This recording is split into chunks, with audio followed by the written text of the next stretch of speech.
Minister wa mĩtitũ na marĩa matũrigicĩirie Kĩrĩako Tobiko nĩ arũgamĩtie kũrutithio wĩra kwa notithia ngathĩti ya thirikari ya kũhamũrithia makĩria ma aikari 30,000 kuma mũtitũ-inĩ wa Chitambe kaunti-inĩ ya Bungoma. I gazetted, and the next steps were to evict those who settled on what we ourselves believe is a forest.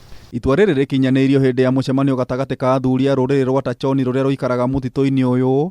Minister wa thirikari cia matũra Eugene Wamalwa na mũrunawe wa mĩtitũ Kĩrĩako Tobiko. We will not undertake any steps towards eviction or demolition of any property until we have verified, we have done the verification on the ground. If it turns out that it was us who were mistaken or erred, we will withdraw and cancel that gazettement without any. Tobiko igĩte mweri ũmwe nĩ wa kũhe rũhonge rwa kũramata mĩtitũ KFS na honge ingĩ gwĩka ũthuthuria Baranginyo kana aikari nĩ marĩhirwo kuma gĩthaka-inĩ makaregera kuo. If on the other hand it turns out that we are correct and right and that in fact they were compensated and they occupy land that is a forest and they have engaged all these ourselves, then eviction will ensue immediately without any notice. And they themselves agree.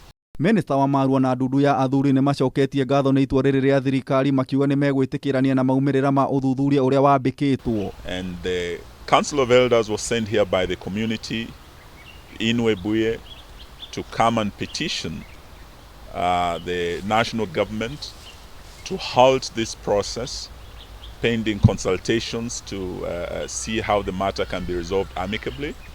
The community now should rest assured that the government is taking care, it has a listening ear, and they should be patient until the whole thing is sorted out. Kiribotera Kameme TV, Jeta Gitau wa Wanjikũ.